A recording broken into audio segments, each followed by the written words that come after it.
சூரியவம்சம் 2 பண்ணலான்னு பேசிகிட்டு இருந்தோம். அதனால் அது இன்னும் அது சரியாக வந்து அமையலை.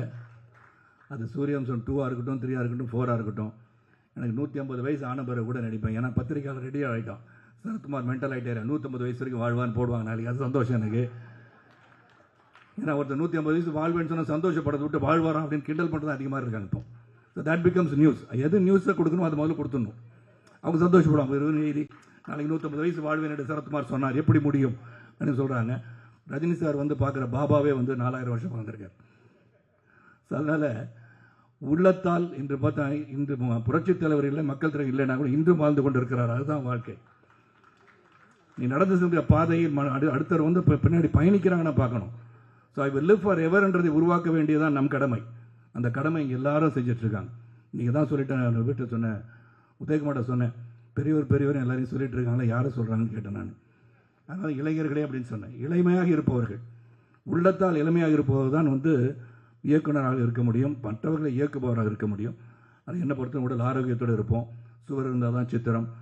இன்றைக்கி வந்து ஆல்கஹால், ட்ரக்ஸ் இதெல்லாம் வந்து தேவையற்ற ஒன்று நினைப்பவன் நான். அதனால் எது அளவுக்கு மீறினால் அமிர்தம் விஷம் என்ற ஒரே ஒரு பழமொழி மட்டும் தான் என் தந்தையார் எனக்கு சொல்லிக் கொடுத்தது. உன்னே ஒன்று தான் பாக்யராஜ் சார் வந்து பல பேர் மனசை உடச்சிட்டார், அடிக்கி போயிட்டார், இருந்தால் சொல்லியிருப்பேன்.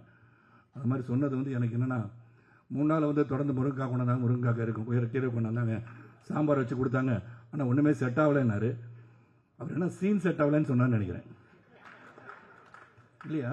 முருங்கைக்காய்க்குள்ள வீரியம் இருக்கான்னு எனக்கு தெரியாது, பட் என்ன சொன்னான்னு எனக்கு புரியல. உதயகுமார் கேட்டால் நீங்கள் அவரே கேளுங்கன்னாரு. நான் எனக்கு இந்த மாதிரிலாம் சொன்ன பாச சார் சொன்ன மாதிரி எதையும் நேரடியாக கேட்டுருவேன் நான். இப்போ அவர் பின்னாடி கேட்டேன்னு நினச்சிக்கூடாது. நான் பாக்யராஜ் சார் ஃபோன் பண்ணி, என்ன சார் பிரச்சனை, இந்த முருங்கைக்காய் கீரை சாப்பிட்றாங்க, உங்களுக்கு என்ன பிரச்சனை வந்துச்சு, சீன் சரியாக வரலையா, என்ன சிவா சார் கேட்கணும் இல்லையா, என்ன சரியாக வரல, சாப்பிட்டனால வரலையா, இல்லாட்டி சாப்பிடாம இருந்தாலும் நல்ல சீன் வந்துச்சா, இதை வந்து மக்கள் தெளிவுபடுத்திடுங்க. ஏன்னா இது வந்து பெரிய சர்ச்சைக்குரிய டிபேட் ஆகி big the world nation wants to know அப்படின்வாங்க. அதுக்கு வந்து ஒரு பெரிய ஒரு மேட்டரை கொடுத்துருக்காரு அவர் இன்னைக்கு. அதனால் யாரும் முருங்கைக்காய் சாப்பிட்டுட்டு இருக்கவங்க தொடர்ந்து சாப்பிடுங்க, நல்லது தான். உடலுக்கு வந்து நல்ல சக்தியான ஒரு கீரைகள் சாப்பிடுவதோ, காய்கறிகளை சாப்பிடுவதோ நல்லது. உடனே அது வந்து மாமிசம் சாப்பிடுவான்னு சரத்குமார் சொல்லிட்டான்னு சொல்லாதீங்க, அதுவும் கிடையாது. எல்லாம் சொல்லி நான் ஒரு பத்திரிகையாளர், அதனால சொல்கிறேன். ஏதாச்சும் ஒன்று சொன்னால் அதான் கருத்தாயிரும். ஆனால் நல்ல ஒரு விழா, குடும்ப விழா, சந்தோஷமாக சிரிச்சிட்டு இருக்க விழா. நிச்சயமாக கணேஷ்கா பற்றி சொல்லணும். Dedicated guy, is a very dedicated guy. இது வந்து அப்பா வந்து இயக்குனர், அங்கிள் வந்து ப்ரொடியூஸ் பண்ணுறாரு, நாங்களாம் வந்துட்டோன்றதுக்கு அது இங்கே இருக்கிறதுக்காக நான் சொல்லலை. Scene every time that is there இந்த செட். டெடிக்கேட்டடாக உட்காந்து அந்த சீன் என்ன வந்து என்னெல்லாம் கேட்பாருன்னா, நல்லா பண்ணியிருக்கேனா அப்படின்னு கேட்பார். புளிக்கு பிறந்தது பூனை ஆகாது. அதனால் நிச்சயமாக டேலண்ட் இருக்குது. அந்த டேலண்ட்டை you has to only nurture the talent. நர்ச்சர்ன்னு சொல்லும் போது அவர் கதை எல்லாரும் சொல்லிட்டாங்க, கதையை கேட்கணும். நீங்கள் வந்து மற்றவர்கள், உங்களை பின்னாடி இருந்து இயக்குபவர்கள், தயாரிப்பவர்கள், டிஸ்ட்ரிபியூட்டர்ஸ், இவங்க நல்லா இருக்கும்னு நினச்சிட்டு நீங்கள் கதையை செலக்ட் பண்ணி அதுக்கு தகுந்த மாதிரி நடிக்கணும். ப்ளஸ் அவங்க நல்லா இருந்தால் தான் நம்ம நல்லா இருக்க முடியும். என்னை பொறுத்த வரைக்கும் ப்ரொடியூசர்ஸ், டிஸ்ட்ரிபியூட்டர்ஸ், தியேட்டர் உரிமையாளர்கள்லாம் சிறப்பாக இருந்தால் தான் நம்ம பண்ண முடியும். அதனால் நம்ம சம்பளத்தை வந்து முதல் படத்தை நடித்தோன்னே 50,000 ரூபாய்க்கு 1 லட்சம் ரூபாய்க்கு நடிச்சுட்டு ஒரு படம் ஹிட் ஆகிடுச்சுன்னா நான் வந்து 2 கோடி சம்பளம் கேட்குறது இஸ் நாட் ரைட். கொடுக்குறவங்களும் அது கொடுக்காமல் இருக்கிறது நல்லதுன்னு நான் அந்த இதில் சொல்லுவேன். பிகாஸ் தட் இஸ் நாட், அது வந்து அதுதான் அளவுகோல் கிடையாது. தட் இஸ் நாட் தி என்ன சொல்ல, அதுதான் வந்து இலக்குன்னு சொல்ல முடியாது.